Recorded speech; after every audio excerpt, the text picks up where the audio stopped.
పరిశుద్ధమైన మమ్మల్ని కన్న మా తండ్రి, ఈ పరిశుద్ధమైన నామానికి రాత్రి కాలంలో ఈ పాద సన్నిధిలో నిండు మనసుతో వినమ్రులుగా మీకు కృతజ్ఞతాస్తులు చెల్లిస్తున్నాం తండ్రి. దేవా, మమ్మల్ని ప్రేమించి మీరు ప్రసాదించిన ఈ మంచితనంలో కొన్ని విలువైన సంగతులు లేఖనాల్లో నుంచి మేము ధ్యానించడానికి సిద్ధపడుతుండగా మీ సహాయం మాకు దయచేయండి. ఈ ప్రార్థన యేసుక్రీస్తు వారి పరిశుద్ధమైన నామంలో అడిగి వేడుకొంచున్నాం పరమ తండ్రి, ఆమేన్. క్రీస్తునందు ప్రియమైన దేవుని వారలారా, వేదిక పైన ఉన్న దైవజనులైన వారికి, అలాగే సభకు విచ్చేసిన మీ అందరికీ ప్రభు అయిన యేసుక్రీస్తు వారి పరిశుద్ధమైన నామంలో వందనములు, శుభములు తెలియజేస్తున్నాను. ప్రియమైన దేవుని వారలారా, ముందుగా ప్రకటించిన రీతిగా కడవరి కాలంలో కదిలే మందిరం లేదా కదిలే మందిరము కట్టబడుతున్నది ఎక్కడ అనే అంశాన్ని మనము ఆలోచిద్దాం. ప్రియులారా, కదిలే మందిరం అనగానే వెంటనే మన మదిలో తట్టే ఆలోచన ఏంటంటే, ఒక చెట్టులా, లేదా ఒక జంతువులా, ఒక పక్షిలా, ఒక పురుగులా మందిరం ఏమైనా కదులుతుందా అన్న ఆలోచన చాలా మందిలో కదులుతుంది, మెదులుతుంది. ఒక మనిషి అయితే కదలగలడు, పురుగులు, జంతువులు, చివరికి చెట్లు కూడా కదులుతుంటాయి. అయితే మందిరం ఏమైనా ఊగటం కానీ, పురుగుల్లా ఏమైనా కదలటం కానీ అలా జరుగుతుందా? ఎందుకు దాన్ని కదిలే మందిరం అని అంటాం? ఈ పాఠంలో నేర్చుకుందాం. ఇంతకీ ఏ మందిరం అది? అసలు మందిరం అని దేన్ని అంటారు? అది కదిలే మందిరముగా ఎలా మారుతుంది? ప్రియులారా, ఎక్కడైనా మీరు మందిరాలు చూస్తే చక్కగా రాళ్లతో, ఇసుక, సిమెంట్, కాంక్రీట్, ఐరన్ రాడ్లు ఇలాంటి మిశ్రమాలను వాడి మందిరాలు నిర్మించటం మనకు తెలుసు. మందిరం అనగానే మన మనసులో ఒక ఆలోచన మెదులుతుంది. మట్టి గోడలతో నిర్మాణమైంది,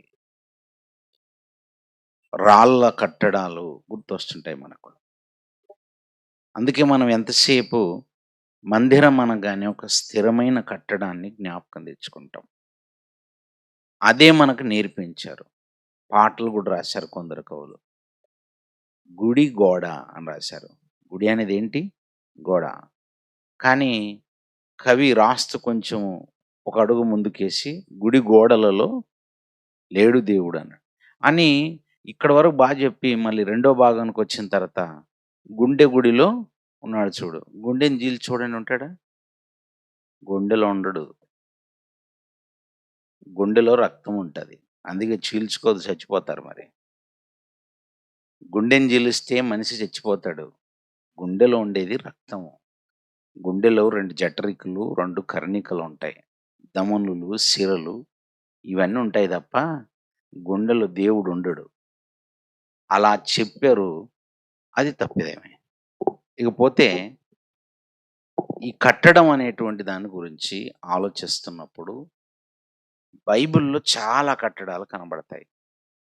లోకంలో ఎలాగైతే వీధికో కట్టడము, వీధికో చర్చ్, కొన్ని ప్రాంతాలకు వెళ్తే కులానికో చర్చ్, వాళ్ళ స్థితిని బట్టి పేదవాళ్ళకి చర్చిలు వేరుగుంటాయి, ఉద్యోగాలు చేసే వాళ్ళకి చర్చిలు వేరుగుంటాయి. ఒక్కో కులానికి తగ్గట్టుగా చర్చిలు రకరకాలుగా పెట్టుకున్న వాళ్ళు లేకపోలేదు. ఆ చర్చిల గురించి కాదు ఇది. అసలు నా దృష్టిలో అవి మట్టితో కట్టబడినవి, అసలు అవి మందిరాలే కాదు. ఏంటి అలా అనేసారంటే, ఇప్పుడు బైబిల్‌లో నుంచి మనం అదే ఆలోచిద్దాం. ప్రారంభం నుంచి, మొదటి నుంచి అసలు దేవుని యొక్క నివాస స్థలమును మందిరము అని అంటున్నారు. దేవుడు ఎక్కడ నివసించేవాడనే భావన ఇశ్రాయేలీలో ఉండేదంటే, దేవుడు పర్వతాల మీద ఉంటాడు అనే భావన వల్ల ఉండేది. అందుకే బైబిల్‌లో ఒక పర్వతానికి పేరే పెట్టారు. ఏమని? దేవుని పర్వతం అని పేరు పెట్టారు. ఒకసారి నిర్గమకాండంలో మీరు చూస్తే 3వ అధ్యాయంలో కనబడతది చూడండి. నిర్గమకాండము 3వ అధ్యాయము మొదటి వచనం నుండి. నిర్గమకాండము 3వ అధ్యాయము మొదటి వచనం నుంచి చూస్తే, మోషే మిద్యాను యాజకుడైన యిత్రోను తన మందను మేపుచు ఆ మందను అరణ్యము అవతలకు తోలుకొని దేవుని పర్వతమైన హోరేబుకు వచ్చాను అని చూడండి. ఎక్కడికి వచ్చాడటండి? హోరేబుకు వచ్చాడని లేదు. ఎక్కడికి వచ్చాడని ఉంది? దేవుని పర్వతమైన హోరేబు అన్నాడు. ఎందుకు హోరేబు అనే దానికి దేవుని పర్వతం అని చెప్పాలి? హిమాలయ పర్వతాలు ఎవరివి? ఎవరివండి? మీవా? మీరు కట్టారా? అరారాతు కొండ ఎవరిది? అసలు మొత్తం భూమి ఎవరిది పోని? మొత్తం భూమి దేవుడిదైనప్పుడు ఒక పర్వతానికి మాత్రమే పేరెందుకు పెట్టారు అలా? ఏమని? దేవుని పర్వతం అని ఎందుకు పెట్టారు? అంటే మోషే ఉన్నాడనా? కాదు. అక్కడ దేవుడు ఉంటాడనే భావన ఎవరిలో ఉండేది? ఇశ్రాయేలీలో ఉండేది. దేవుడుంటాడన్న భావన వాళ్ళలో ఉండి దానికి దేవుని పర్వతం అనే పేరు వచ్చింది. కానీ అదొక్కటే దేవుని పర్వతం కాదు. అన్ని పర్వతాలు దేవునివే. భూమి మీదున్న పర్వతాలు అన్నీ దేవునివే. భూమి మీదున్న పర్వతాలు మాత్రమే కాదు, అసలు భూమే దేవుడిది. అందుకనే ఒకటి మాత్రమే దేవునిది పర్వతం అనే భావన ఎందుకు వచ్చిందంటే, అది ఇశ్రాయేలులు దేవుడంటే ఓహో పర్వతాల మీద ఉంటాడనే భావన. ఎందుకంటే మోషేను పిలిచినప్పుడు ఎక్కడికి పిలిచాడండి దేవుడు? ఆజ్ఞలు ఇవ్వటానికి ఎక్కడికి పిలిచాడు? పర్వతం మీదికి పిలిచాడు. ఓహో, మోషే గారు పర్వతం మీదకి వెళ్ళారంటే దేవుడు ఎక్కడ ఉంటాడు?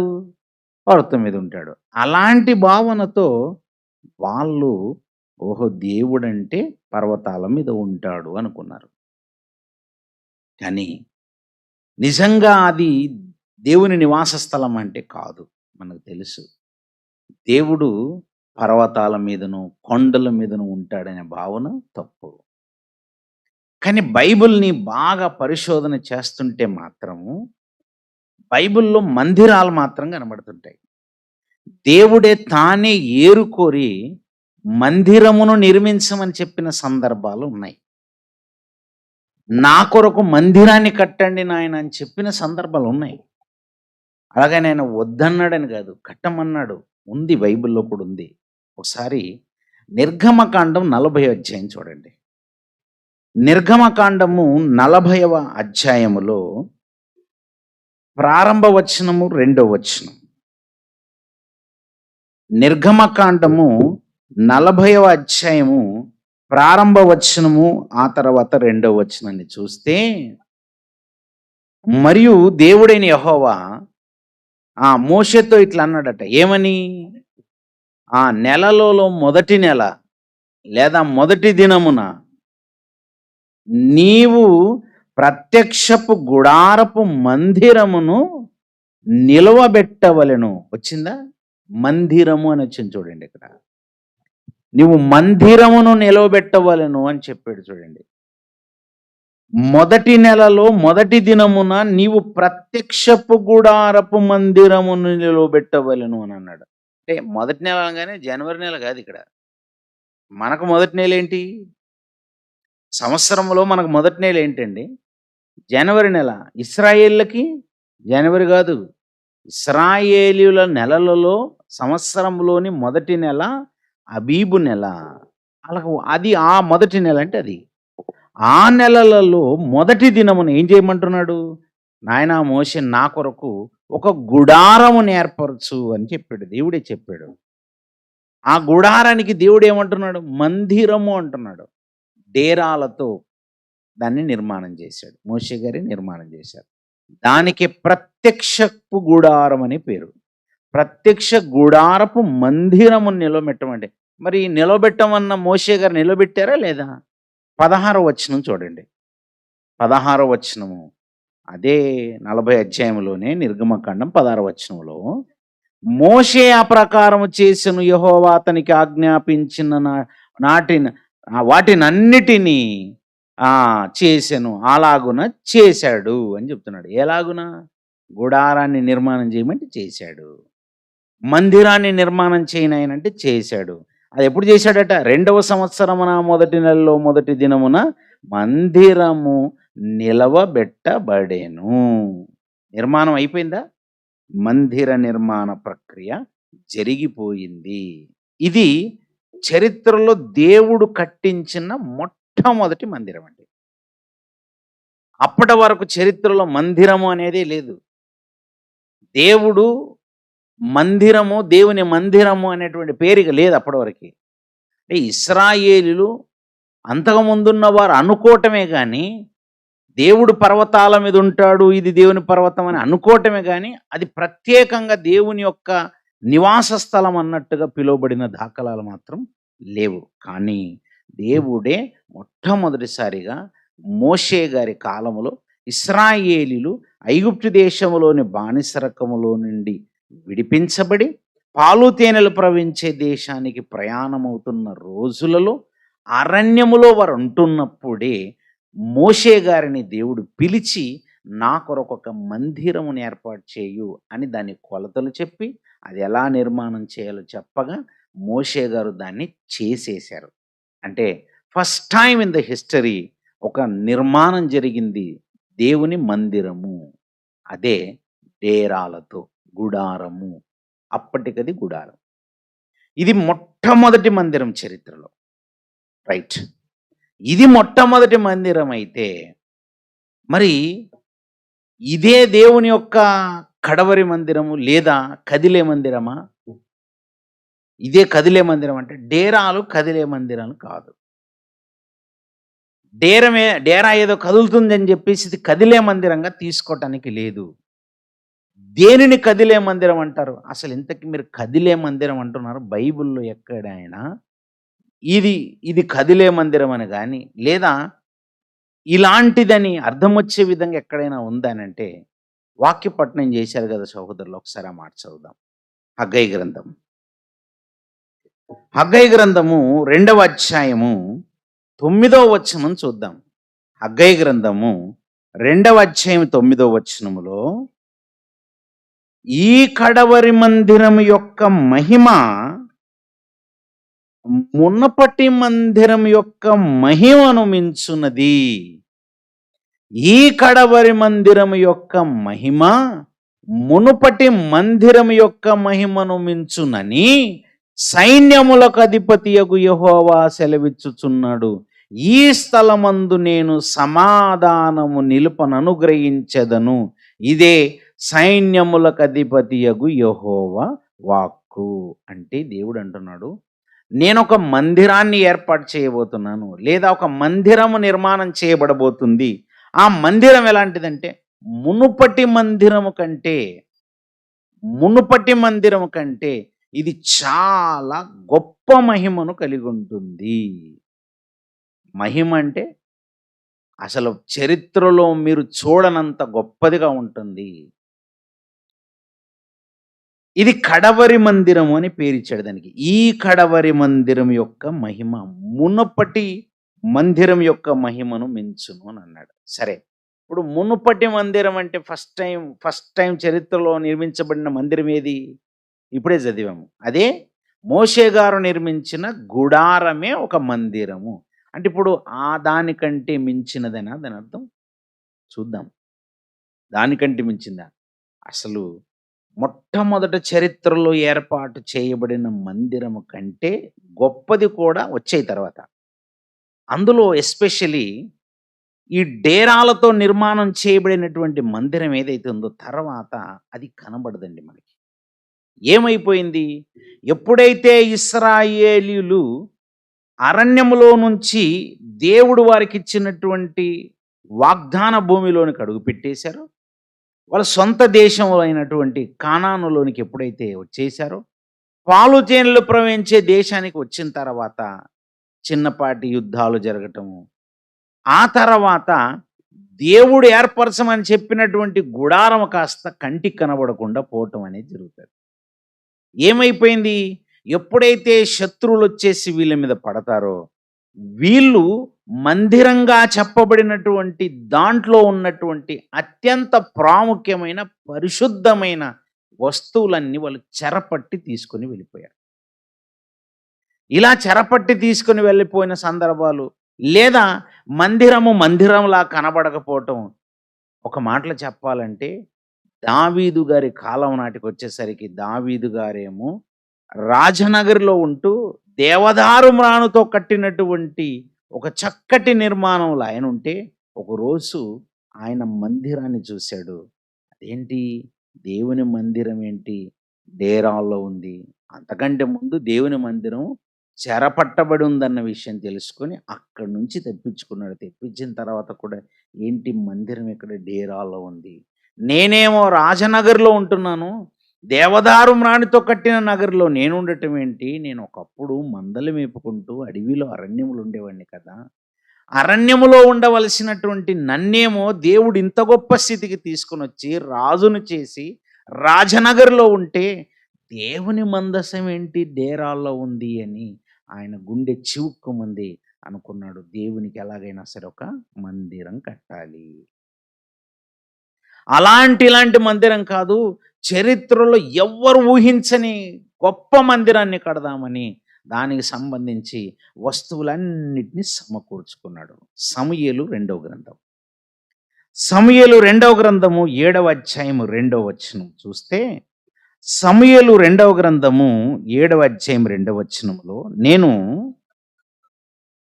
దేవదారు మ్రానుతో కట్టిన నగరి యందు నివాసము చేయుచుండగా దేవుని మందసము డేరాలలో నిలుచున్నదనగా. మందసం అనేది ఎక్కడుందట? డేరాలు. డేరా అంటే ఏంటి చెప్పాను కదా ఇంతకుముందు. ఆ డేరా అని ఏంటి? దేవుని యొక్క గుడారము, దేవుని యొక్క మందిరం. అంటే మందిరం అలా ఉండటము, ఆ మందిరములో మందసం ఉండటము, ఆ మందసము కూడా ఏంటి ఈ డేరాల్లో ఉండటం ఏంటి? మందసం అంటే ఏంటి అనుకున్నారు? మందసములో మోషే గారి చేత దేవుడు రాయించి ఇచ్చిన ఆజ్ఞలు గల పలుకులు ఉంటాయి. అందులోనే అహరోను గారి యొక్క చిగురించిన చేతికర్ర ఉంటుంది, మన్నా గల పాత్ర ఉంటుంది. అది పరిశుద్ధ స్థలము, అతి పరిశుద్ధ స్థలములో ఉండేటివి. దేవుడు ఏర్పరచమని చెప్పినటువంటి, మోషే గారి ద్వారా ఏర్పరచమని చెప్పినటువంటి మొట్టమొదటి మందిరములో పరిశుద్ధ స్థలము, అతి పరిశుద్ధ స్థలం ఉండేటివి.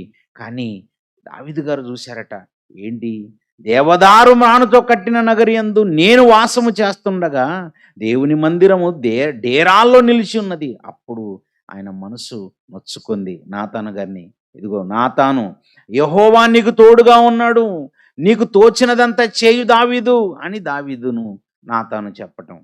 దావీదు ఆలోచించాడు. ఏమని ఆలోచించాడు తెలుసా? నేను ఒక మందిరాన్ని కట్టించాలనుకున్నాడు. 5వ వచనంలో దేవుడు ఏం చేశాడు? నీవు పోయి నా సేవకుడకు దావీదుతో ఇట్లనము అని నాతాను పంపించాడు. నాతాను వెళ్ళాడు దావీదు దగ్గరికి వెళ్ళి, యెహోవా నీకు ఆజ్ఞాపించినదేమనగా, నాకు నివాసముగా ఒక మందిరము కట్టింతువా. నాయనా దావీదు, నాకు ఒక మందిరాన్ని కట్టింతువా? ఐగుప్తులో నుండి నేను ఇశ్రాయేలును రప్పించిన నాటి నుండి నేటి వరకు మందిరములో నివసింపక డేరాలలోను గుడారములోను నివసించుచు సంచరించి తిని. అలాగని నా కొరకు ఎలాంటి మందిరం కట్టిస్తావు? అలాగని నేనేమైనా మందిరం కట్టించమని నిన్నేమైనా అడిగానా అని దేవుడు అంటున్నాడు. కానీ దేవుడికైతే నేను ఎలాగైనా మందిరం కట్టియాలన్న ఆలోచన మాత్రం ఎవరిలో ఉంది?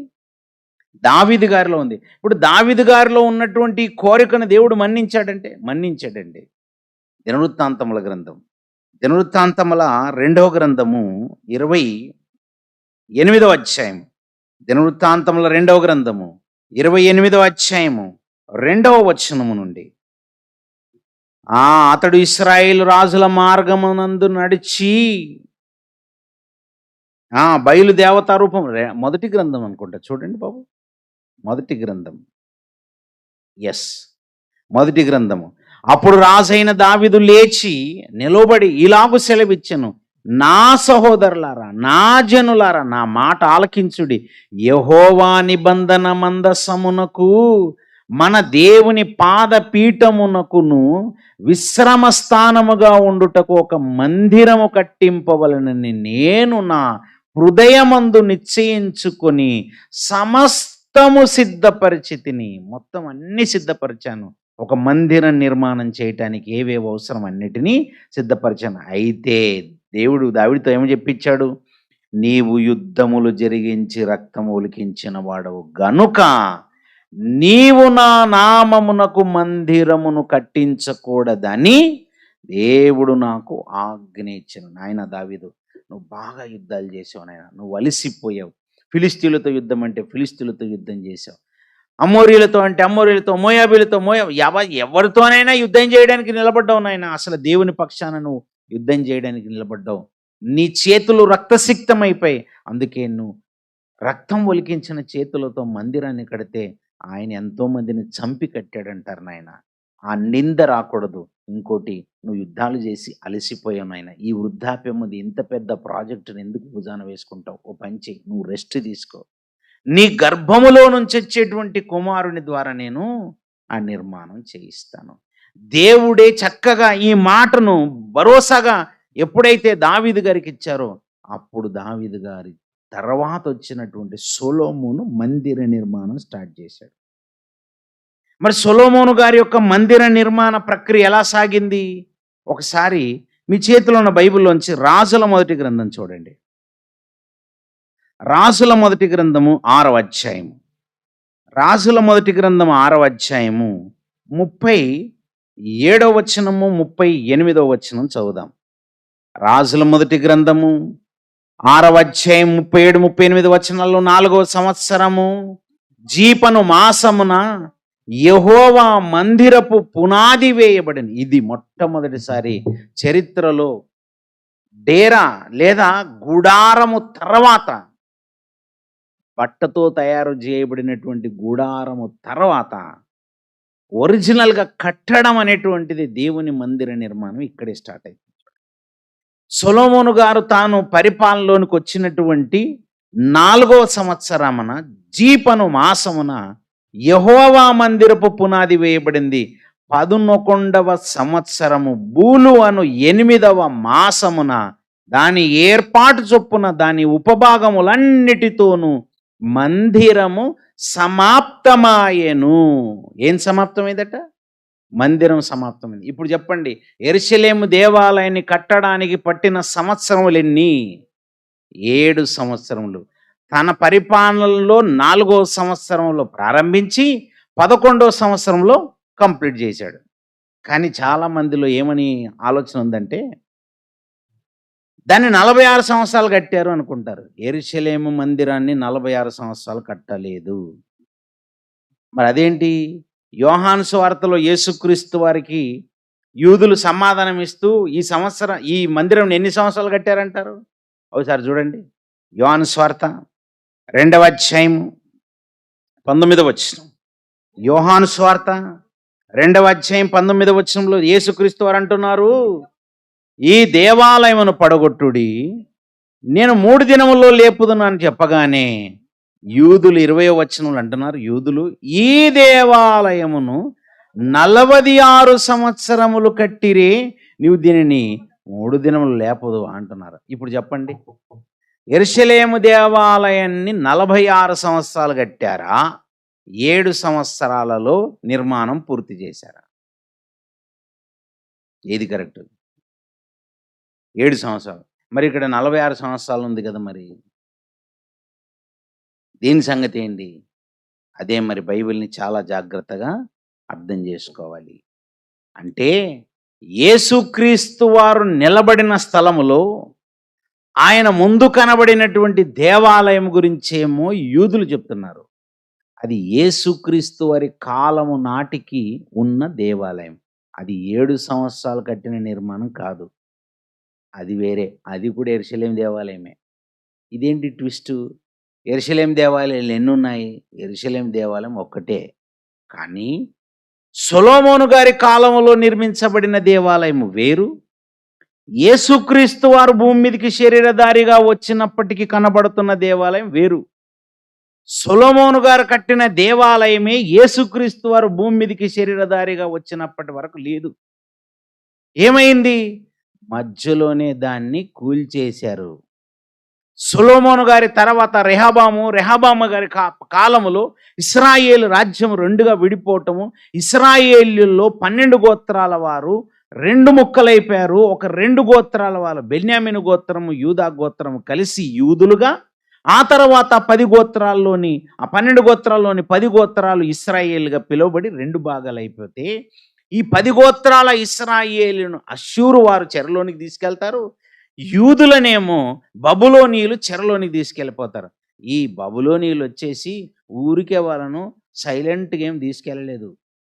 మొత్తం మందిర నిర్మాణాన్ని పాడు చేశారు. ఎందుకు పాడు చేశారంటే, దేవాలయము బంగారు పూతతో పూయబడింది సొలొమోను గారి కాలంలో. సొలొమోను గారి కాలంలో నిర్మించబడినటువంటి దేవాలయము బంగారముతో చక్కగా పూతబోయబడి కట్టిన నిర్మాణం.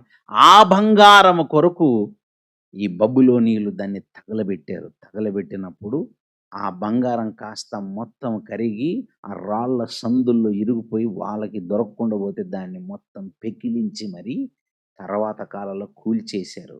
అందుకే మధ్యలో కోరేషు కాలములో ఎప్పుడైతే ఈ యూదులు చెరలోనికి వెళ్ళిపోయి 70 సంవత్సరాలు బబులోను చెరలో ఉన్నారో, బబులోను చెర ముగిసిన తర్వాత మళ్ళీ తిరిగి మా దేశానికి మేము వెళ్తామని కోరేషు కాలములో జెరుబ్బాబెలు నాయకత్వంలో తిరిగి ప్రయాణం చేస్తూ 3 దఫాలుగా వస్తున్నప్పుడు మళ్ళీ నిర్మాణం చేసుకున్నారు. అక్కడ యెరూషలేము దేవాలయము రెండోసారి నిర్మాణం జరిగింది. బైబిల్లో ఉంది ఇదంతా. ఎజ్రా గ్రంథము 5వ అధ్యాయము 2వ వచనం. ఎజ్రా గ్రంథం 5వ అధ్యాయము 2వ వచనము నుండి, షెయల్తీయేలు కుమారుడైన జెరుబ్బాబెలును యోజాదాకు కుమారుడైన యెషూవాయును లేచి యెరూషలేములో నుండి దేవుని మందిరమును కట్టనారంభించింది. మళ్ళీ ఇదేంది చూసారా? ఆల్రెడీ యెరూషలేము దేవాలయం సొలొమోను గారి కాలంలో ఏమైపోయింది? నిర్మాణము జరిగిపోయింది. ఎన్ని సంవత్సరాలు కట్టారు సొలొమోను గారు? 7 సంవత్సరాలు. 7 సంవత్సరాలు కట్టేసి నిర్మాణం అయిపోయిన తర్వాత మళ్ళీ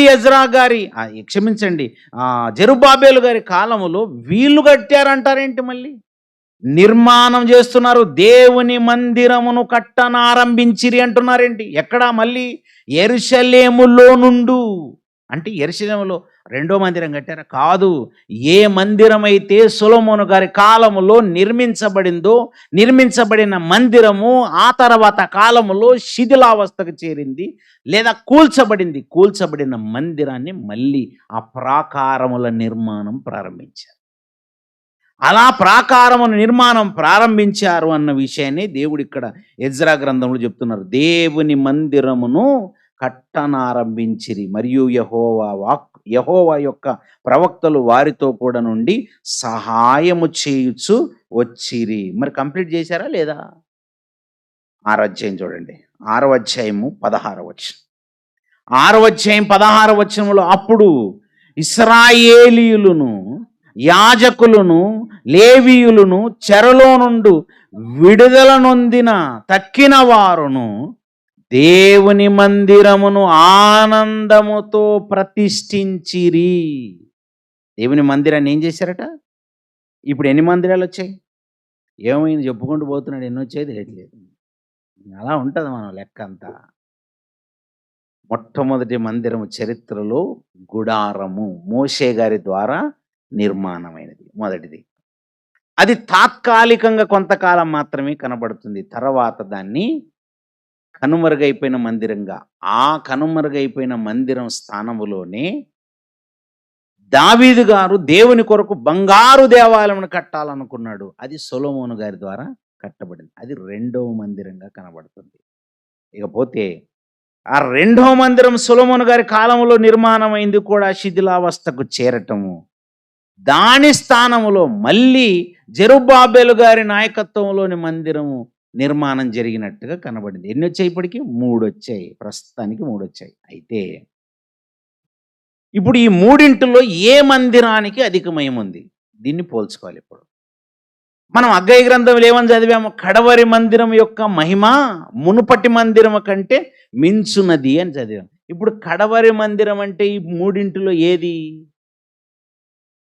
ఈ మూడింటిలో ఏది కడవరి మందిరం? అంటే మొదటిది, రెండవది, మూడోది అని ఈ లెక్కనేసుకుంటే మొదటిదే మొదటి మందిరం అవుతుంది, మూడవది కడవరి మందిరం అవుతుంది. కానీ మూడో మందిరము జెరుబాబేలు గారి నాయకత్వంలో నిర్మాణం చేసిన మందిరము అధిక మహిమను కలిగి ఉందా? అలాగని మొదటి 2 మందిరాల కంటే గొప్పదా? ఖచ్చితంగా మహా అయితే మోషే గారి కాలంలో నిర్మించబడిన మందిరం కంటే గొప్పది అవ్వచ్చు, కానీ మధ్యలో ఉన్న మందిరం చూసావా? సొలొమోను గారి కాలంలో ఉన్న మందిరానికి చాలా మహిముంది. ఎంత మహిముందంటే దేవుడే సొలొమోను గారి ప్రార్థన విని ఆ మందిరమునకు ఆధిక్యతనిచ్చాడు. దానికున్న ఆధిక్యతలు ఎలా ఉన్నాయో దినవృత్తాంతముల గ్రంథం చూడండి. దినవృత్తాంతముల గ్రంథములో దేవుడు ఆ మందిరముకి ఇచ్చినటువంటి ఆధిక్యత 2వ గ్రంథములో 7వ అధ్యాయము 12వ వచనం నుంచి చూడండి. దినవృత్తాంతముల 2వ గ్రంథము 7వ అధ్యాయము 12వ వచనము నుండి గమనిస్తే, అప్పుడు దేవుడు రాత్రి యందు సొలొమోను గారికి ప్రత్యక్షమై ఇలాగు సెలవిచ్చాడట. ఏమని? నేను నీ విన్నపములను అంగీకరించి ఈ స్థలమును నాకు బలులు అర్పించు మందిరముగా కోరుకొంటిని. దేవుడే కోరుకున్నాడట ఆ మందిరాన్ని. ప్రభువా, మీరు ఈ మందిరము తట్టు మీ కనుచూపును ఉంచండి అని సొలొమోను గారు ప్రార్థించగా, ఆ ప్రార్థనను దేవుడు విని ఆయననే, ఇదిగో నాయన, నీ విన్నపములను నేను విన్నాను, అంగీకరించాను. నీవు కోరుకున్నట్టుగా నేను ఈ మందిరమును కోరుకున్నాను. తర్వాత, వాన కురియకుండా నేను ఆకాశము మూసివసినప్పుడే గాని దేశమును నాశనము చేయుటకు మిడతలకు సెలవిచ్చినప్పుడే గాని, నా జనుల మీదికి తెగులు రప్పించినప్పుడే గాని, నా పేరు పెట్టబడిన నా జనులు తమ్ము తాము తగ్గించుకొని ప్రార్థన చేసి నన్ను వెదికి తమ చెడు మార్గములను విడిచిన ఎడల ఆకాశము నుండి నేను వారి ప్రార్థనను విని వారి పాపమును క్షమించి వారి దేశమును స్వస్థపరచుదును. నాయనా, కొన్ని సందర్భాల్లో నేనే మీ మీదికి తెగులు రప్పిస్తాను. కొన్ని సందర్భాల్లో వర్షాన్ని కురిపించకుండా ఆపేస్తాను. కొన్ని సందర్భాలలో దేశంను నాశనం చేయటానికి మిడతలు రప్పిస్తాను. ఇలా నేను ఎప్పుడైనా రప్పించినప్పుడు, నా కోపము మీ మీద మండినప్పుడు, ఆ దేశం మీదకి వచ్చిన కోపాన్ని నేను తగ్గించుకోవాలంటే, ఇదిగో మీరు ఆ మందిరము తట్టు ప్రార్థన చేస్తే నేను మీ మొర వింటానని ముందే చెప్పేశాడు. ఈ స్థలమందు చేయబడు ప్రార్థన మీద నా కన్ను దృష్టి నిల్చును. ఎవరైనా ఇలా చేశారా? చరిత్రలో ఏమైనా గుర్తొస్తుందా మీకు? దానియేలు గారు యూదుల చెరలోనికి వెళ్ళిపోయారు. యూదులంతా చెరలోనికి వెళ్ళిపోయారు. బబులోని చెరలోనికి వెళ్ళినప్పుడు దానియేలు గారికి ఒక క్లిష్ట పరిస్థితి ఎదురైంది. అదేంటంటే, రాజాజ్ఞ మేరకు రాజు పెట్టినటువంటి శాసనాలను పాటించాల్సిన పరిస్థితి వచ్చింది. కానీ దానియేలు గారు మాత్రము రాజాజ్ఞను ధిక్కరించి ప్రతిమకు నమస్కారము చేయను అని అన్నాడు. చేయననగానే ఖచ్చితంగా రాజాజ్ఞ మేరకు ఆయన ఏం చేయాలి? సింహపు బోనులు వేయాలి. సింహపు బోనులో వేస్తున్నప్పుడు నిజంగా అందులోంచి రక్షించాలంటే ఏం చేయాలి? ఇప్పుడు దానియేలు గారు ప్రార్థన చేయాలి. దానికంటే ముందు, నన్ను రాజు సింహపు బోనులో వేసినా పర్వాలేదు, కానీ నేను మాత్రం దేవునికి ప్రార్థన చేయటము ఆపను అని ఆయన ఎక్కడ తిరిగి ప్రార్థన చేసేవాడు తెలుసా? దానియేలు గ్రంథం చూడండి. దానియేలు గ్రంథం 6వ అధ్యాయం 10వ వచనం. దానియేలు గ్రంథము 6వ అధ్యాయం 10వ వచనములో, ఇట్టి శాసనము సంతకము చేయబడి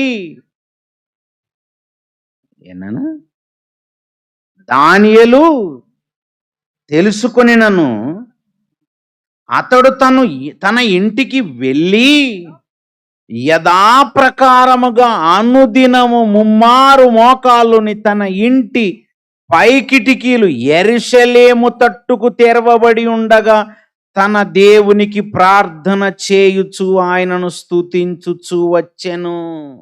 ఏం చేసేవాడట? యెరూషలేము తట్టున్నటువంటి కిటికీలను తెరిచి ఆ దేశములో ఉన్నా కూడా, చెరలో ఉన్నటువంటి బబులోను దేశంలో ఉండి, కల్దీయుల దేశంలో ఉండి కూడా తానున్న ఆ ఇంటి కిటికీలను తెరిచేవాడట. ఇదిగో ఇటువైపు యెరూషలేమా, అయితే అటువైపు ఉన్నటువంటి కిటికీలు తెరిచి అక్కడి నుంచి ప్రార్థన చేసేవాడట. ప్రభువా, మీరు యెరూషలేము తట్టు తిరిగి ప్రార్థన చేస్తే మా మొరను వింటానని మీరు చెప్పారు కదా. అంటే యెరూషలేముకు మీరు ఆధిక్యతనిచ్చారు, మహిమనిచ్చారు. మేము కష్టకాలములో ఉన్నప్పుడు ప్రార్థన చేస్తే వింటారు కదా అని యెరూషలేము తట్టు కిటికీలను తెరిచి ప్రార్థన చేశాడు. రోజుకు ముమ్మారు ప్రార్థన చేసేవాడు. చేసేవాడట. అందుకే దానియేలు గారు రక్షింపబడ్డారు. తెలుసా మీకు? దానియేలు గారు ఎందుకు రక్షింపబడ్డారంటే ఆయన యెరూషలేము తట్టు ఉన్నటువంటి కిటికీలను తెరిచి ప్రార్థన చేశారు. యెరూషలేము తట్టున్నటువంటి కిటికీలను ఎందుకు ప్రార్థన చేశారు తెరిచి? ఎందుకు తెరిచి ప్రార్థన చేశారంటే దానియేలు గారికి ఒక విషయం తెలుసు. అటువైపు ఉన్న కిటికీలను తెరిచి ఆ యెరూషలేము వైపు తట్టు ప్రార్థన చేస్తే దేవుడు వింటాడు. ఇది సొలొమోను గారికి దేవుడు మాట ఇచ్చాడు. అంటే సొలొమోను గారు నిర్మించిన దేవాలయానికి మహిమ ఉంది. కష్టకాలంలో అటువైపు ప్రార్థన చేస్తే చాలు వింటాడనమాట. అంత గొప్ప మహిమిచ్చాడా? ఇదిగో నా పేరు పెట్టబడిన జనాంగానికి ఇదిగో నేను ఒక భాగ్యాన్ని ఇచ్చాను, దానికి ఒక మహిమ ఉంది అంటున్నాడు.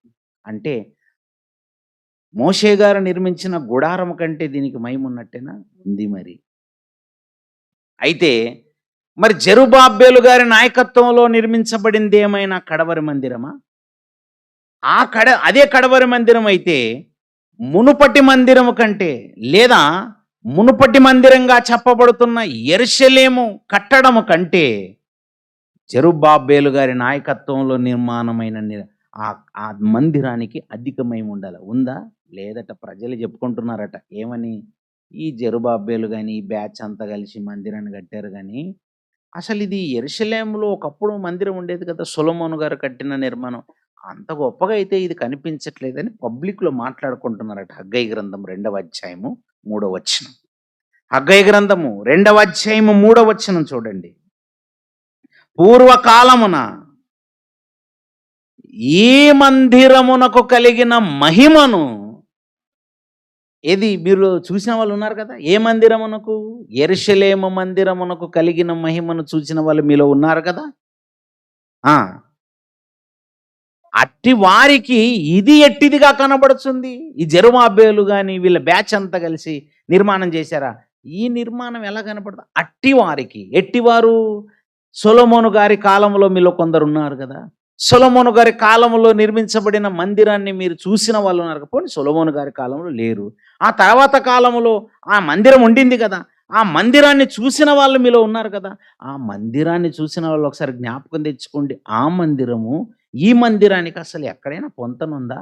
అట్టి వారికి ఈ మందిరం ఎట్టిదిగా కనబడుచున్నది, దానితో ఇది ఎందునను పోలినది కాదని తోచుచున్నది కదా. దేంట్లో కూడా పొంతన లేదు కదా. అంటే ఓ మాటలు చెప్పాలంటే జెరుబ్బాబెలు గారి నాయకత్వంలో నిర్మించబడిన మందిరము సొలొమోను గారి కాలంలో నిర్మించిన మందిరముతో దేంట్లో కూడా పొంతన లేదట. సొలొమోను గారి కాలంలో నిర్మాణమైన మందిరం యొక్క ఔన్నత్యం అది. అదే చరిత్రలో అత్యధికమైన మహిమను పొందిన మొట్టమొదటి మందిరం.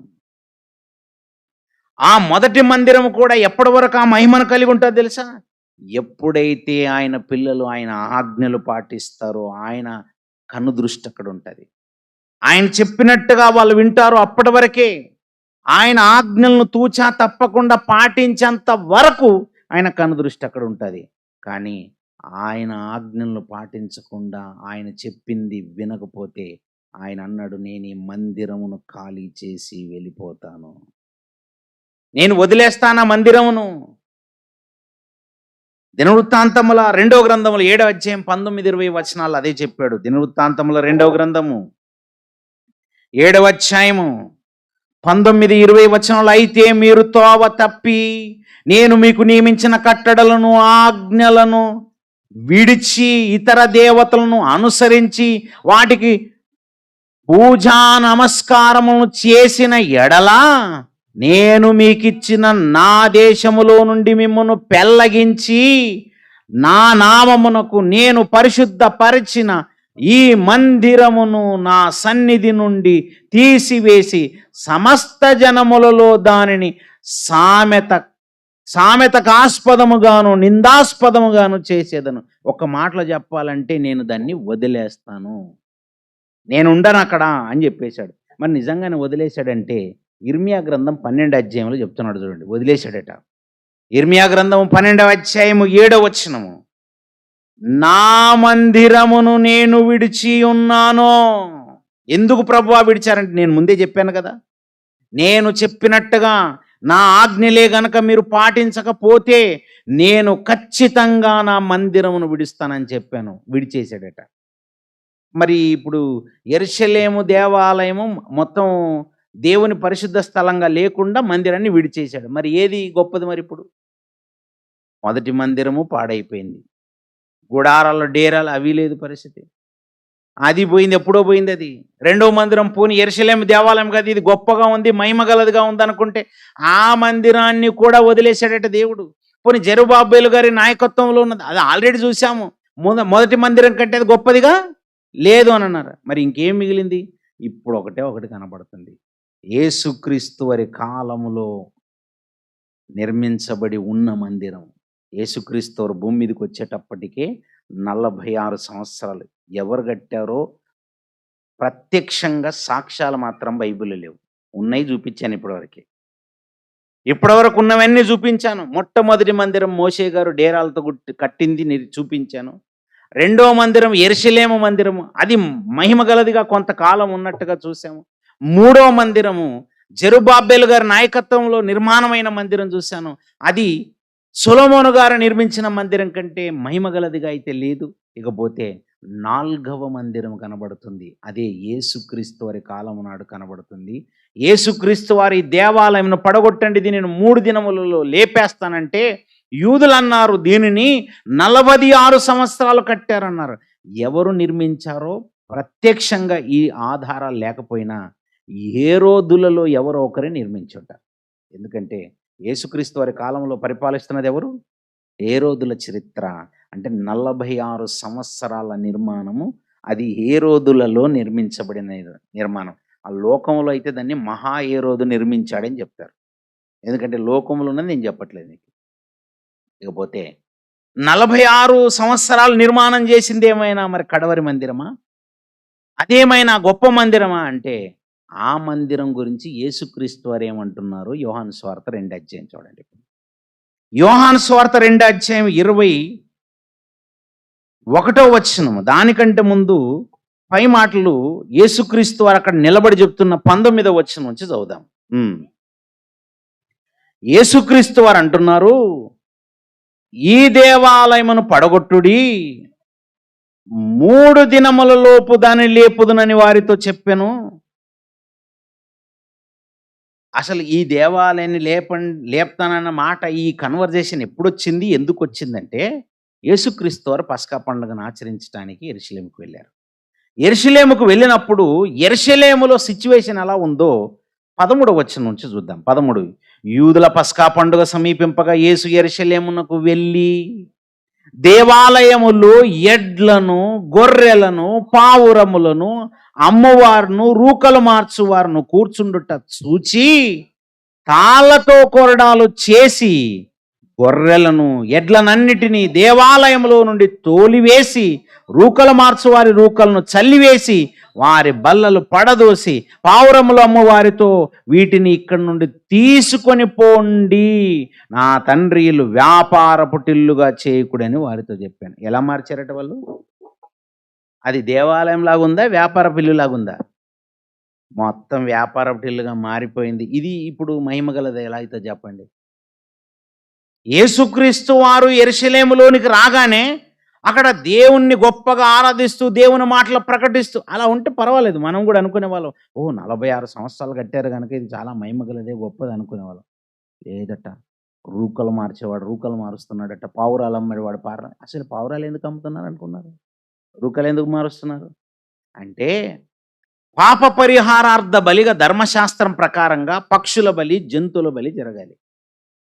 ఓ పాపం చేసిన వాడు ఏదో పక్షినో జంతువునో తీసుకుని వచ్చేసి దేవుని సన్నిధిలో వధిస్తే వాళ్ళ పాపాలు క్షమింపబడతాయి. ఈ పశువులు అమ్మేవాళ్ళు, పక్షులు అమ్మేవాళ్ళు ఏం చేశారు తెలుసా? ఇక వీడు ఎక్కడో వెళ్ళి పక్షిని తెచ్చుకోవటం మీద మనం అక్కడే దేవాలయంలో పక్కన కూర్చున్నాం అనుకో, అటు పాపం చేస్తాడు, ఇటు వచ్చి పక్షిని కొంటాడు, ఇటు వచ్చి వధిస్తాడు.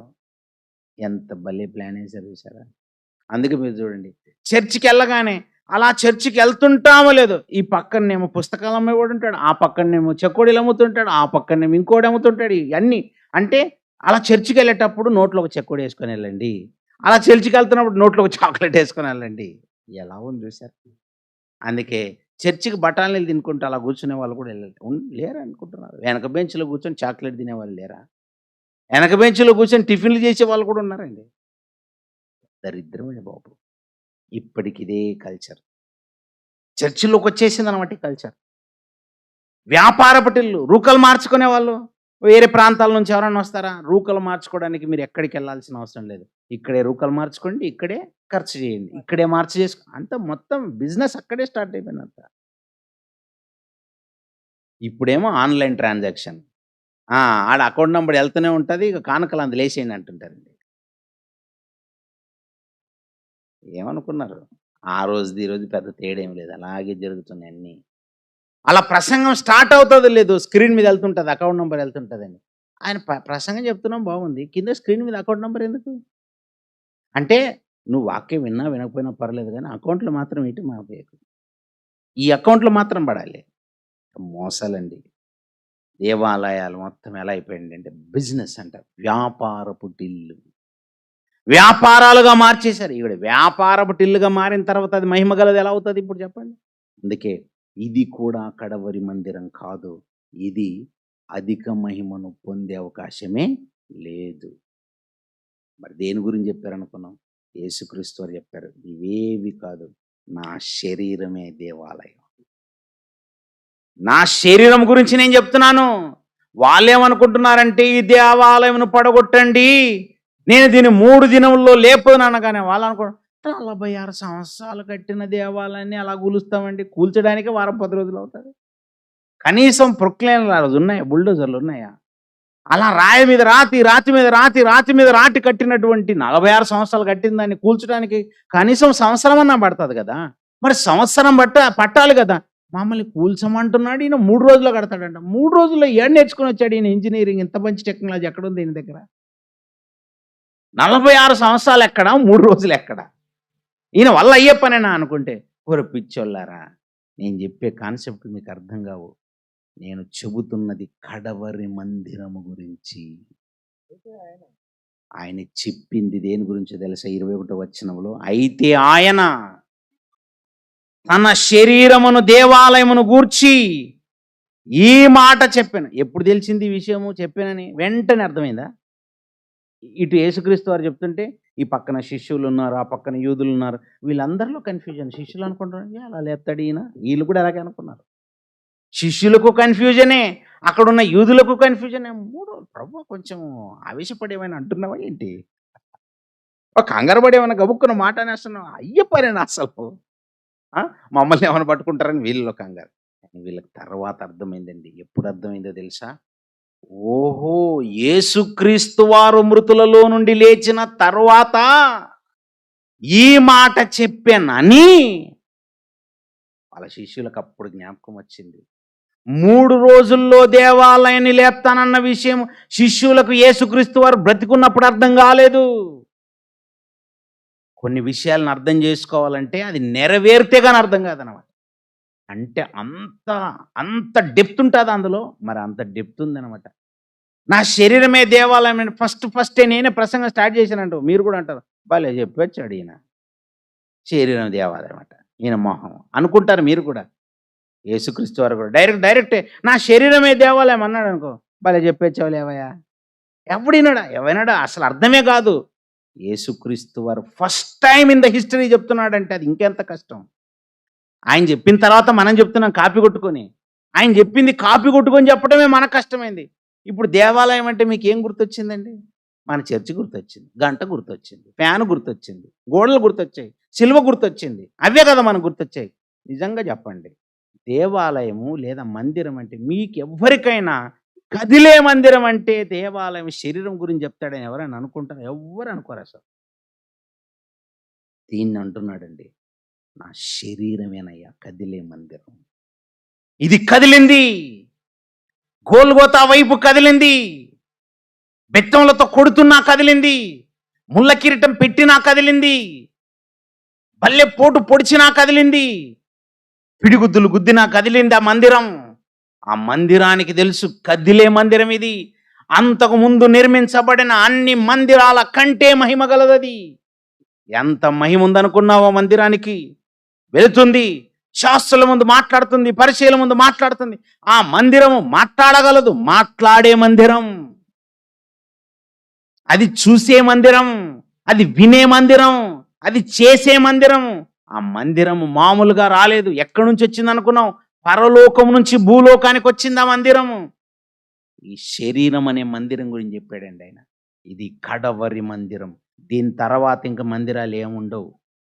అప్పటి వరకు అన్ని పాత నిబంధన గ్రంథములో కట్టడాలను చూపించి దానిలోంచి ఒక పరిపూర్ణమైన పాఠం నేర్పించటానికి, బాబు మీరు అనుకుంటున్నట్టుగా కట్టడాలకు మహిమ లేదు, అత్యధిక మహిమ ఉన్నది శరీరానికే. అందుకే ఆ మందిరాలనైతే మీరు కట్టారు, కానీ ఈ మందిరాన్ని నేనే కట్టాను అంటున్నాడు దేవుడు. తల్లి గర్భములో చెయ్యి పెట్టి కట్టాడు ఆయనే. ఒకడు పాలు పోసినట్టుగా పోసాడు, ఒకడు జున్నుగడ్డ పేరబెట్టినట్టుగా పేరబెట్టి, ఒకడు మాంసముతోనూ నరములతోనూ చర్మముతోనూ ఒకడు చేయలేడు, అది నేను చేశాను. పాల వరకు ఒకడు చేస్తాడేమో పాలు పోసినట్టుగా, ఒకడు జున్నుగడ్డ పేరబెట్టినట్టుగా ఒకడు పేరబెడతాడేమో. ఎవరి వల్ల అవ్వదు, నేనే చేశాను అవన్నీ అంటాడు. నరములు నేనే సంధించాను, మాంసము నేనే. మాంసాభివృద్ధి ఎవరు చేస్తారనుకున్నావు? మన శరీరంలో మాంస అభివృద్ధి ఎవడి వల్ల అవ్వదు. శాస్త్రానికి తెలియవు ఈ సీక్రెట్లు, తెలుసా మీకు? రక్త ఉత్పత్తి శాస్త్రానికి ఇప్పటికీ తెలియదు. రక్తం యొక్క ఉత్పత్తి బోన్ మ్యారోలో జరుగుతున్న విషయం శాస్త్రానికి ఇప్పటికీ తెలియదు. అసలు మన జీవితంలో మన ప్రారంభమే ఒక రక్తపు చుక్కతో ప్రారంభం అవుతుంది. అది కూడా ఒక్క కణమే. ఒకే కణం 2 కణాలు అవుతుంది, 2 కణాలు 4 అవుతాయి, 4 కణాలు 8 అవుతాయి. విచిత్రం ఏంటంటే ఈ కణ విభజన అలా మల్టిపుల్ అయ్యి మళ్ళీ అదే ప్రాసెస్ ఉంటుందండి. విచిత్రం ఏంటంటే చెవులు కానీ, ముక్కు కానీ, కళ్ళు కానీ, మన దేహంలో ఉన్న అవయవాలు ఒక స్టేజ్ వరకు పెరుగుతాయి, ఆ తర్వాత ఆగిపోతాయి. మనం పుట్టినప్పుడు ఇంత పెద్ద ముక్కు ఉండదు మనకి, ఇంత పెద్ద చెవులు ఉండవు, ఇంత పెద్ద కళ్ళు ఉండవు. మనం పుట్టినప్పుడు ఇంత పెద్ద చేతులు ఉండవు మనకి. కానీ ఒక స్టేజ్ వరకు అవి పెరుగుతాయి అవయవాలు. అలా పెరిగిన అవయవాలు సడన్గా ఎలా ఆగిపోతాయి? ఆ లోపల ఉన్న కణాలకి ఏం తెలుసు ఇప్పుడు ఆగిపోవాలని? ఎలా తెలుసు వాటికి? గోర్లు పెరుగుతున్నట్టుగా చేయి ఎందుకు పెరగదు? వెంట్రుకలు పెరుగుతున్నట్టుగా ముక్కు ఎందుకు పెరగదు? ముక్కు పెరిగితే అక్కడెక్కడ ఉంటుంది ముక్కు? ఇప్పుడు ముక్కే పెరిగింది అనుకో, ఇక ముక్కు అడ్డం వచ్చేస్తుంది, బస్సు ఎక్కలేము, ట్రైన్ ఎక్కలేము. అది బాబు గొడవ. బాబు ముక్కు తీసి పక్కన పెట్టుకో అంటాం. ఇంకా చాలా కష్టం. ఈ చెవు ఉందనుకో, ఈ చెవిడప్పు అటువైపు, ఈ చెవిడప్పు ఇటువైపు ఉన్నదనుకో, బెడ్ మీద ఎక్కడ పడుకోవాలి? ఇక నీకో 4-5 బెడ్లు కావాలి. ఇప్పుడు చెవిడప్పుకో బెడ్ కావాలా? చాలా కష్టం. ఎంత అద్భుతం అనుకున్నారు. ఎలా తెలుసు వాటికి? ఎవ్వరి వల్ల అవ్వదు, దేవుడే వాటికి ఆజ్ఞాపించి నిర్మాణ ప్రక్రియ చేసేటండి. ఒక స్టేజ్ వరకు పెరగాలి, ఆ తర్వాత ఆగిపోవాలి. అందుకే దాన్ని అన్నాడు, ఇదే కదిలే మందిరం, ఇదే అత్యధిక మహిమ గల మందిరం. ఈ మందిరమే, ఈ భూమి మీదకి వచ్చిన మందిరమే దేవుడు కోరుకున్నట్టుగా ఉంటే దీన్నే కదిలిస్తాడు పరలోకానికి. అందుకు చెప్పాడు, ఎక్కడి నుంచి ఎక్కడికి కదులుతుంది అనుకున్నావు? ఈ మందిరం ఏకంగా భూలోకం నుంచి పరలోకానికి కదులుతుంది. ఈ భూలోకం నుంచి పరలోకానికి మందిరం కదలాలంటే ఇది పరిశుద్ధమైనదై ఉండాలి, ఇది నిర్దోషమైనదై ఉండాలి. ఈ మందిర ప్రారంభోత్సవం చేశారు యేసుక్రీస్తు వారు ఈ భూమి మీదకి వచ్చి. అంటే ఒక సంఘముతో పోలుస్తున్నాడు దీన్ని. సంఘమే మందిరమా ప్రస్తుతం? అవును. కొలస్సీలకు రాసినటువంటి పత్రిక మొదటి అధ్యాయం 24వ వచనము. కొలస్సీలకు రాసినటువంటి పత్రిక కడవరి మందిరం ఏంటో చెప్తున్నాడు చూడండి. కొలస్సీలకు రాసినటువంటి పత్రిక మొదటి అధ్యాయం 24వ వచనము. ఏనన్నా? మీకు మీరు చదువుకోవడానికి కాదు, నాకు చదివి వినిపించేటట్టు చదవాల. మీలో మీరు చదువుకుంటున్నారు ఎందుకు? ఇప్పుడు మీ కొరకు నేను అనుభవించుచున్న శ్రమలయందు సంతోషించుచు సంఘము అను ఆయన శరీరము అంటున్నాడు చూడండి. సంఘం అంటే ఏంటి? సంఘానికి మరో పేరే మందిరము. ఈ జీవము గల మందిరం ఏదో కాదు, అదే సంఘము. తిమోతి గారికి రాసిన పత్రికలో చెప్పాడు చూడండి ఆ మాట. తిమోతి గారికి రాసినటువంటి పత్రిక మొదటి పత్రికలో 3వ అధ్యాయము 15వ వచనము. తిమోతి గారికి రాసినటువంటి మొదటి పత్రిక 3వ అధ్యాయం 15వ వచనంలో, అయినను నేను ఆలస్యం చేసిన ఎడల దేవుని మందిరములో, దేవుని మందిరం అంటే మీరు ఏదో అనుకుంటారని, దేవుని మందిరములో అనగా జీవము గల దేవుని సంఘములో. జీవము గల దేవుని సంఘమే దేవుని మందిరం. ఎక్కడుందా జీవము గల దేవుని సంఘం? జీవము గల దేవుని సంఘం ఎక్కడుంది? యేసుక్రీస్తు వారి శరీరమే సంఘమట. ఆ యేసుక్రీస్తు వారి శరీరం ఎక్కడుంది? ప్రస్తుతం యేసుక్రీస్తు వారు ఎక్కడున్నారు? ఎక్కడున్నారు చెప్పట్లేదు, నిద్రపోతున్నారు ఏంటి? చెప్పండి. యేసుక్రీస్తు వారు ఎక్కడున్నారు? ఏమో మాకేం తెలుసు అన్నట్టు ఉన్నారు మీరు. యేసుక్రీస్తు వారు ప్రస్తుతం ఎక్కడున్నారు? తెలుగు భాష నేను అడిగింది. ఎక్కడున్నారు? ఏదో మీరే చెప్పండి, ఏదో ఒకటి అంటారా? పరలోకంలో ఉన్నారు కదండి. ప్రస్తుతం యేసుక్రీస్తు వారు ఎక్కడున్నారు? తండ్రి అయిన దేవునికి కుడి పార్శ్వమున ఆసీనుడై ఉన్నారు. అంటే పరలోకంలో ఉన్నారు. మరి ఇప్పుడు యేసుక్రీస్తు వారు పరలోకంలో ఉంటే సంఘం ఎవరట? సంఘము ఆయన శరీరం అన్నాడు. ఇప్పుడు ఆయన శరీరం ఎక్కడుంది? పాట పడింది సహోదరి వచ్చేసి, తెల్లవారక ముందే లేచెను. ఎవరు? మనం కాదు, మన తర్వాత ఉంటుంది లేండి. యేసుక్రీస్తు వారు లేచారు. యేసుక్రీస్తు వారు లేచారు. ఇప్పుడు యేసుక్రీస్తు వారు లేవటము ఎలా లేచారు? శరీరముతో లేచారు. ఆయన సమాధి ఖాళీగా ఉందా? ఆయన సమాధిలో యేసుక్రీస్తు వారి శరీరం ఉందా? లేదు, ఆయన సమాధి ఖాళీగా ఉంది. అంటే ఆయన శరీరమును సమాధిలో పెట్టారు. ఆయన చనిపోయిన తర్వాత తీసుకెళ్లి సమాధిలో పెడితే దాన్ని తొడిగున్నాడు, మళ్ళీ తీసేసుకున్నాడు. ఆయన సమాధి ఖాళీ. వన్ అండ్ ఓన్లీ సమాధి. చరిత్రలో ఒకే ఒక సమాధి ఖాళీ సమాధి, ఎంటీ సమాధి, తెరవబడిన సమాధి ఆయనదే. మరి ఆయన శరీరాన్ని తీసుకొని ఆయన పరలోకం వెళ్ళిపోయాడు. మరి ఆయన శరీరం పరలోకంలో ఉంటే సంఘం అంటాడేంటి దాన్ని? మరి సంఘం అంటాడేంటండి? సంఘము అను ఆయన శరీరము అంటున్నాడేంటి? బాగా గుర్తుపెట్టుకోండి. సంఘానికి శిరస్సు క్రీస్తు. ఆ శిరస్సు పరలోకములో ఉంది. ఆయన శరీర అవయవాలన్నీ ఈ భూమి మీదనే ఉన్నాయి. ఆ శరీర అవయవాలే మనము. అంటే ఈ తలకాయ ఒక్కటి తీసేయండి. ఈ తలకాయనేమో ప్రస్తుతానికి పరలోకంలో ఉంది. ఆ మిగతా అవయవాలన్నీ ఎక్కడున్నాయన్నమాట? ఈ చేతులు కానీ ఎక్కడున్నాయి? ఈ కాళ్ళు ఎక్కడుంది? ఈ మొండెం ఎక్కడుంది?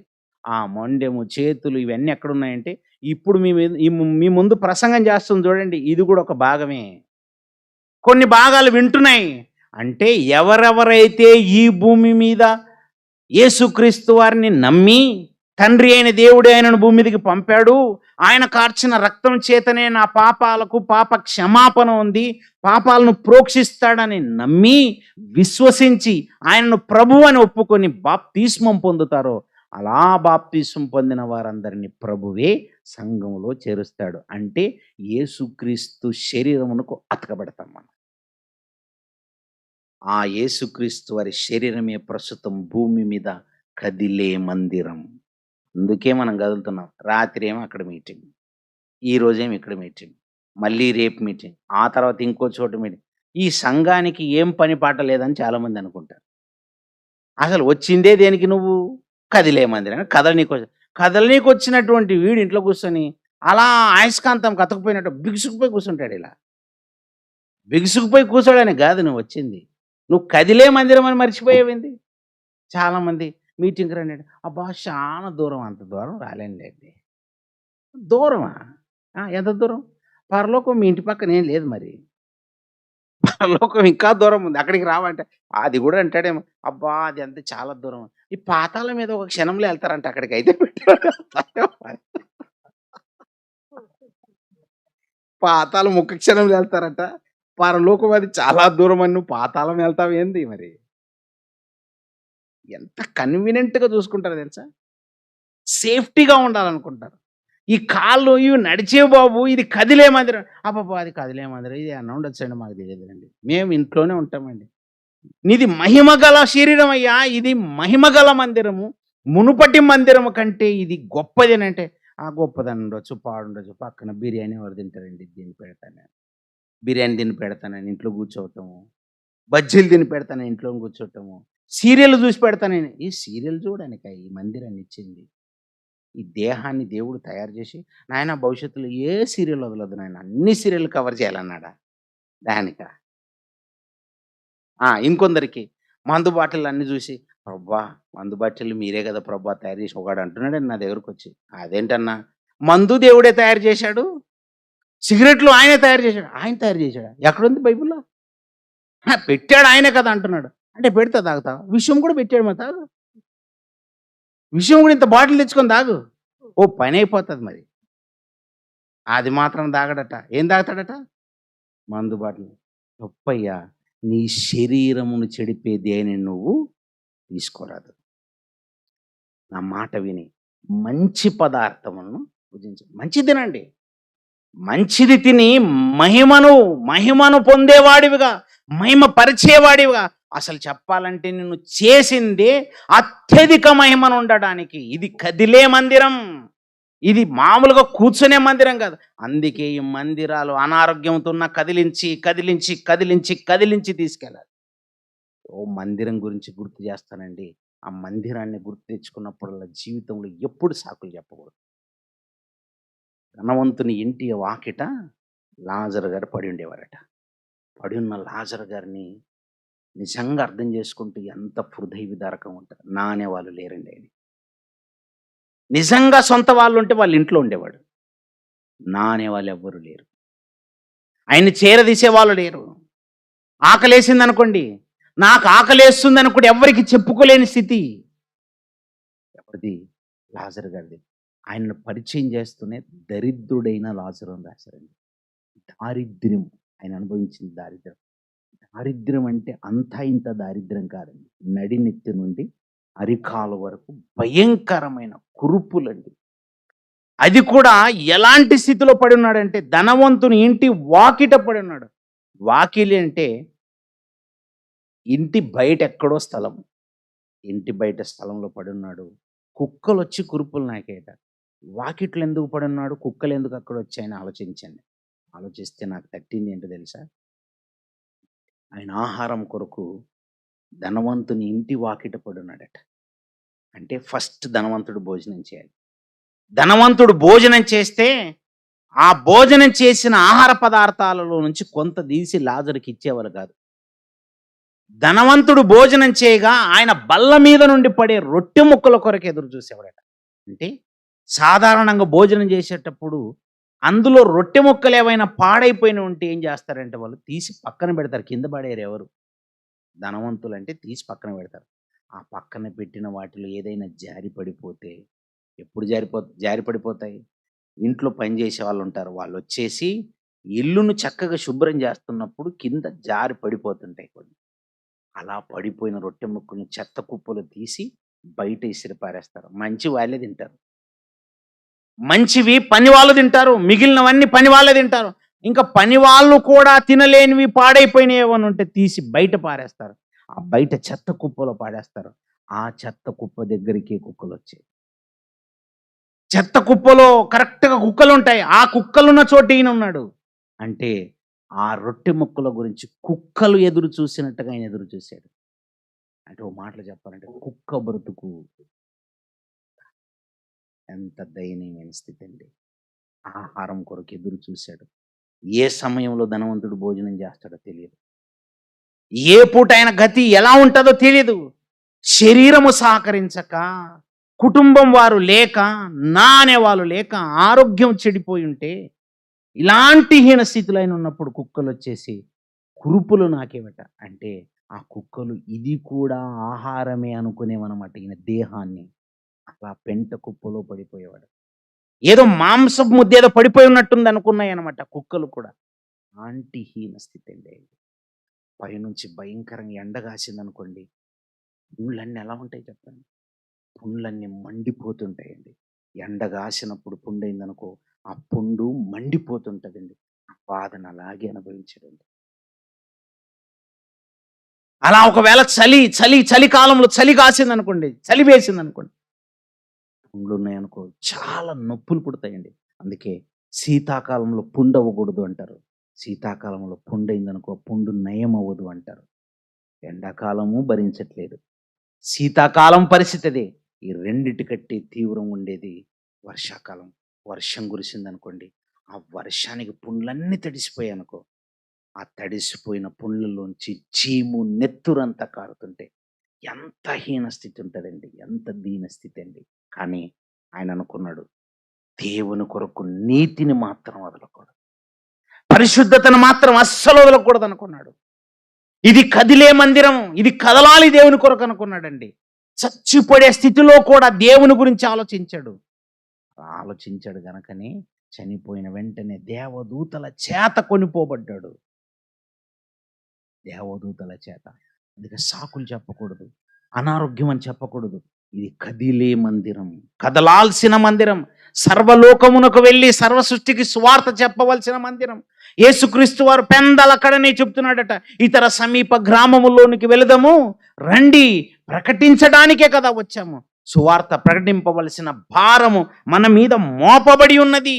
ఈ మందిరాన్ని ఒక దగ్గర కూర్చోబెట్టకూడదు. కారణాలు చెప్పకూడదు, ఇక సాకులు చెప్పకూడదు. ఈ మందిరాన్ని కదిలించాలి, కదిలించాలి, కదిలించాలి. ఈ మందిరము నడిచే మందిరము, కదిలే మందిరము. ఈ కదిలే మందిరానికే అత్యధిక మహిమ ఉంది. ఇది సొలొమోను మందిరం కంటే గొప్పది. సొలొమోను మందిరం బంగారముతో చేయబడి ఉండొచ్చు. ఇది బంగారము కంటే విలువైనది. ఇక్కడ బంగారపు ముద్ద, ఇటువైపు నీ కుమారుని నిలబెట్టారనుకో, ఈ ఇద్దరిలో ఏది గొప్పదంటావు? బంగారాన్ని కంటే నా కుమారుడే గొప్పవైన వాడంటావు. అదే చెప్తున్నాడు దేవుడు. నువ్వు బంగారం కంటే విలువైన వాడివి. నువ్వు రత్నరాసుల కంటే విలువైన వాడివి. నువ్వు వెండి, బంగారము, రత్నరాసులు ఏవైనా వాటన్నిటికంటే నువ్వు విలువైన వాడివే. బంగారం కదలదు, అందుకే బంగారాన్ని తెచ్చి నీ పాదాల కింద పెట్టాడు. వెండి కదలదు, ఆ వెండిని నీ పాదాల కింద పెట్టాడు. దేవుడు ఏదైతే నువ్వు విలువైనది అంటున్నావు, విలువైన వాటన్నిటిని తెచ్చి నీ పాదాల కింద పెట్టావు. నువ్వే తీసి నెత్తి మీద పెట్టుకుంటున్నావు. నిన్ను మాత్రం దేవుడు అన్నాడు తెలుసా, నువ్వు సంఘము. నీ సంఘం అంటే ఎవరు కాదు, యేసుక్రీస్తు వారి శరీరము. యేసుక్రీస్తు వారి తలంపుల్లా నీ బ్రతుకుండాలి. శిరస్సు కతకబడిన వాడు. యేసుక్రీస్తు వారు అదే చూపించారు. ఈ భూమి మీదకి వచ్చాను, ప్రాణం పెట్టాను, పరలోకానికి వెళ్తున్నాను. మీరు కూడా ఒకరోజు నాతో పాటు తీసుకెళ్ళిపోతాను, మిమ్మల్ని కూడా తీసుకెళ్ళడానికి వస్తాను మళ్ళీ అని అన్నాడు. ఆయన ప్రథమ ఫలము, తర్వాత ఫలాలు మనమే. కదిలే మందిరానికి దేవుడిచ్చిన ఆధిక్యత, అత్యధిక మహిమ ఏంటంటే చనిపోయినా కూడా దీన్ని తిరిగి లేస్తానన్నాడండి. అంతకంటే మహిమ ఏముంటుంది చెప్పు. అందుకే పౌలు గారు అన్నారు, ఏ మరణమా నీ ముల్లెక్కడా, ఓ మరణమా నీ విజయం ఎక్కడా, ఇంతకాలం ఏలావు కదా మరణమా, అందరిని చంపావు చంపావు చంపావు కదా, ఇదిగో మా అన్నయ్య అయిన యేసుక్రీస్తు వారు వచ్చారు, నా ప్రభు వచ్చాడు, మరణాన్ని జయించాడు. మరణాన్నే జయించాడు. ఇక మరణాన్ని జయించి అత్యధిక మహిమను అనుగ్రహించాడు. అంటే ప్రస్తుతము భూమి మీద ఉన్నటువంటి యేసుక్రీస్తు వారి సంఘానికి లేదా శిరస్సు కతకబడినటువంటి అవయవాలమైనటువంటి మనకు అత్యధిక మహిమ ఎలా వచ్చింది అనుకున్నావు?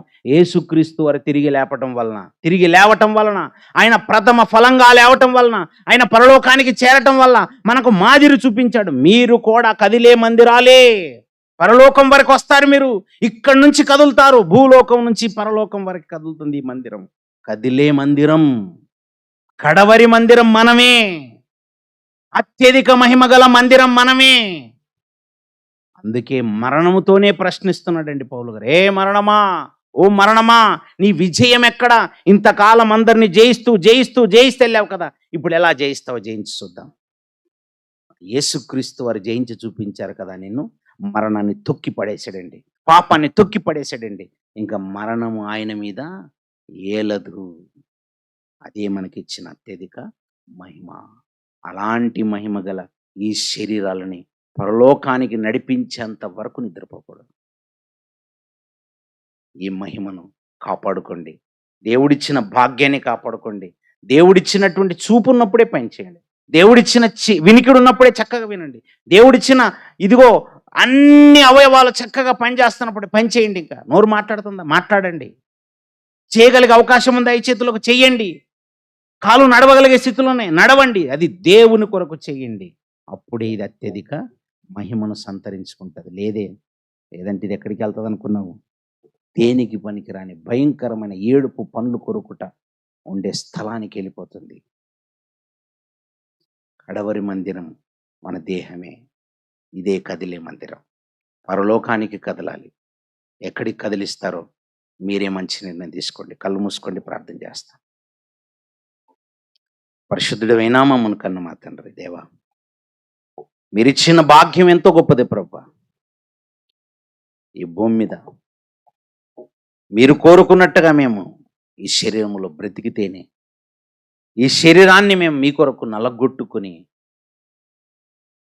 పరలోకానికి అర్హత ఈ భూమి మీద సంపాదిస్తేనే వెళ్ళగలమని, అత్యధిక మహిమను మా కొరకు ఈ భూమి మీదనే మీరు ఇవ్వబోతున్నారని, దాన్ని మేము పరలోకముకు తీసుకెళ్లటం కొరకే దాన్ని మరి ప్రసాదించారని లేఖనాల ద్వారా మాకు ఇచ్చినటువంటి సమస్తమైనటువంటి లేఖనాలన్నిటిని బట్టి కృతజ్ఞతలు తండ్రి. చెప్పబడిన ఏ మాట నిష్ప్రయోజనం కాకుండా మీ పిల్లలు మీరు నా లోకానికి బాటలు వేసుకునేవారుగా ఉండలాగా కృప చూపించమని,